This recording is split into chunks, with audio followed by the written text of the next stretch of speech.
ସମସ୍ତ ସପ୍ତମ ଶ୍ରେଣୀ ଛାତ୍ରଛାତ୍ରୀଙ୍କୁ ମୁଁ ପିକେ କ୍ଲାସେସକୁ ସ୍ୱାଗତ କରୁଛି। ପୃଥିବୀର ଅଭ୍ୟନ୍ତର ବିଷୟର ପୃଥିବୀର ବିଭିନ୍ନ ସ୍ତର ସମ୍ବନ୍ଧରେ ଆଜି ଆମେ ଆଲୋଚନା କରିବା। ପିଲାମାନେ, ତମେ ଜାଣିଛ ପୃଥିବୀ ଏକ ଚଳନଶୀଳ ଗ୍ରହ। ଏହାର ଉପର ଓ ଭିତର ଅଂଶରେ ସଦାସର୍ବଦା ପରିବର୍ତ୍ତନ ସଂଘଟିତ ହେଉଛି। ପୃଥିବୀର ଆଭ୍ୟନ୍ତରରେ ପିଆଜ ପାଖୁଡ଼ା ଭଳି ଗୋଟିଏ ଉପରେ ଗୋଟିଏ କରି ସ୍ତର ରହିଛି। ପୃଥିବୀର ସବା ଉପର ସ୍ତରକୁ ଭୂତ୍ୱକ କୁହାଯାଏ। ଏହା ପୃଥିବୀକୁ ଢାଙ୍କି ରଖିଛି। ମହାଦେଶ ତଳେ ଏହାର ଗଭୀରତା ପ୍ରାୟ 50 କିଲୋମିଟର। ଏହା ସିଲିକା ଓ ଆଲୁମିନା ଦ୍ୱାରା ଗଠିତ, ତେଣୁ ଏହାକୁ ସିଆଲ ସିଲିକା ପ୍ଲସ୍ ଆଲୁମିନା ସ୍ତର ବୋଲି କୁହାଯାଏ। ମହାସାଗର ତଳେ ଏହାର ମୋଟେଇ ପ୍ରାୟ 5 କିଲୋମିଟର।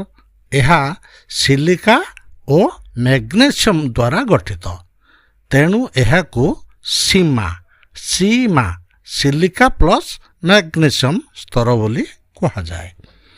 ଭୂତ୍ୱକର ତଳକୁ ଥିବା ସ୍ତରକୁ ମାଣ୍ଟଲ ବା ମଧ୍ୟମଣ୍ଡଳ କୁହାଯାଏ। ଏହା ପ୍ରାୟ 2900 କିଲୋମିଟର ଗଭୀରତା ପର୍ଯ୍ୟନ୍ତ ବିସ୍ତୃତ। ସିଲିକା, ମ୍ୟାଗ୍ନେସିୟମ୍ ଆଦି ଧାତବ ପଦାର୍ଥ ଏହି ସ୍ତରରେ ରହିଛି।